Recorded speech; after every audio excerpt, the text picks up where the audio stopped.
Hello students, today the chapter is exponent and radicals and यहाँ पे हम लोगों के पास वर्कशीट 2 है question number 5. The question is simplify and express the answer with the positive indices. तो हमें यहाँ पे सबसे पहले indices का मतलब पता होना चाहिए. Indices is the plural form of index. अब index क्या होता है? Index means to indicate. अब ये यहाँ पे कैसे यूज होता है? For example I have a number 2 raise to the power 3, so this is the exponential number. अब 3 क्या है? इसको हम लोग बोलते हैं इंडेक्स. अब ये क्या इंडिकेट करता है कि हमें बेस को 3 टाइम्स मल्टीप्लाई करना है. ठीक है, तो हम लोग इजीली इसका आंसर निकाल सकते हैं.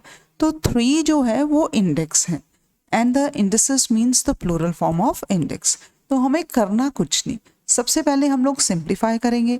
हमारा जो आंसर होगा उसको पॉजिटिव एक्सपोनेंट की फॉर्म में उसको कन्वर्ट करेंगे.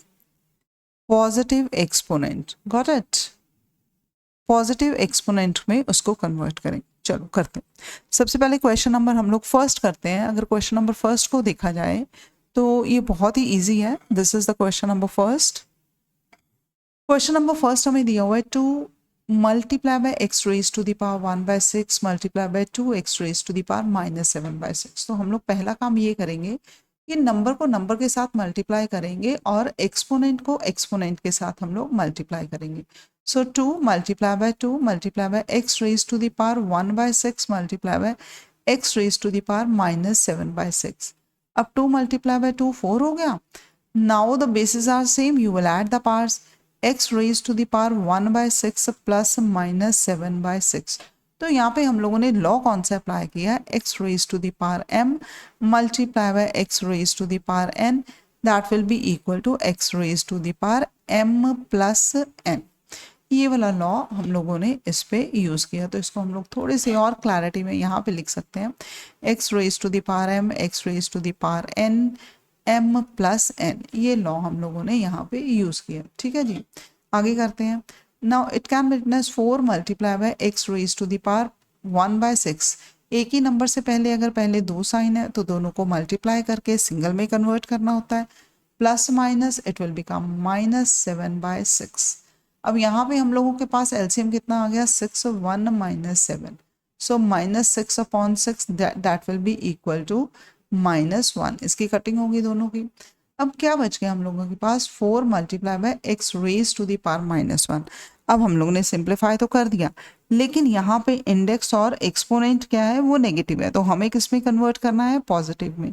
सो just take the reciprocal of the base. तो 1 upon x raise to the power 1 लिखने की ज़रूरत नहीं है, लिख भी सकते हो. यहाँ पे हम लोगों ने लॉ कौन सा यूज़ किया है? X raise to the power minus m, that is equal to 1 upon x raise to the power m.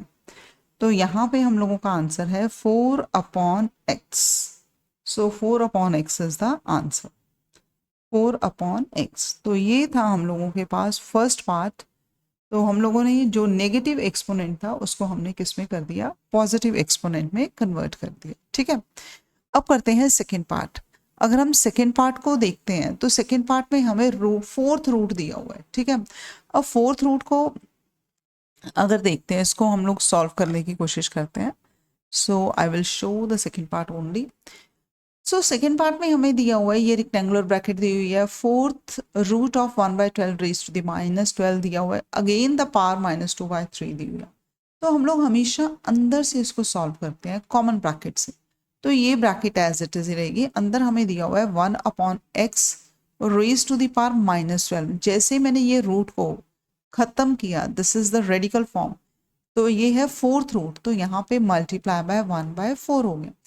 तो इट्स पावर इज -2 बाय 3. अब इसको सॉल्व करते हैं. 1 अपॉन एक्स, पार की पार आपस में मल्टीप्लाई होती है, तो मैं यहाँ पे अगर कटिंग पॉसिबल है तो कर देती हूँ. ये आ जाएगा -3 and its power is equal to -2 by 3. अब ये हम लोगों के पास 1 upon x raise to the power -3 multiply by -2 by 3, right. तो हम लोग यहाँ पे क्या करेंगे कि अगर कैंसिलेशन पॉसिबल है तो कर देते हैं. माइनस माइनस क्या हो गया? प्लस हो गया. 1 upon x raise to the power 2 means 1 raise to the power 2 x raise to the power 2. 1 into 1 is 1 only and it is x square. अब यहाँ पे जो इंडेक्स है या फिर जो एक्सपोनेंट है वो किस फॉर्म में आ गया, पॉजिटिव फॉर्म में। तो 1/2 raise to 1/x raise to the power 2 is the answer.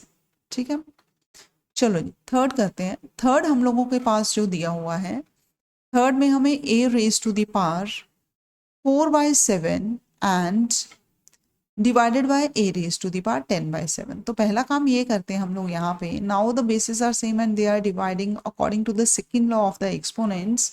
हम लोग यहाँ पे एक्सपोनेंट का, अगर हम लोगों के पास x raise to the power m है divided by x raise to the power n है, तो हम लोग क्या करते हैं, पावर्स को माइनस कर देते हैं, सब्ट्रैक्ट कर देते हैं। अब यहाँ पे हम लोगों के पास है a raise to the power 4/7 minus 10/7। अब एलसीएम कितना आ जाएगा हम लोगों के पास, 7 आ जाएगा, 4 माइनस 10 आ जाएगा, a raise to the power -6/7। अब यहाँ पे क्या है, नेगेटिव, इसको क्या करना है, positive, by taking the reciprocal of the base only, और पार हम लोगों की नेगेटिव से क्या हो जाती है, पॉजिटिव। तो ये हम लोगों का आंसर हो गया नंबर 3। ठीक है, अब हम लोग तीनों में आपको एक बार एक ही उसमें दिखा देती हूँ, रिव्यू कर देती हूँ एक बार। तो जो तीनों पार्ट्स हम लोगों ने यहाँ पे किए हैं, तीनों में हम लोगों ने नेगेटिव को पॉजिटिव एक्सपोनेंट में चेंज किया है। ठीक है,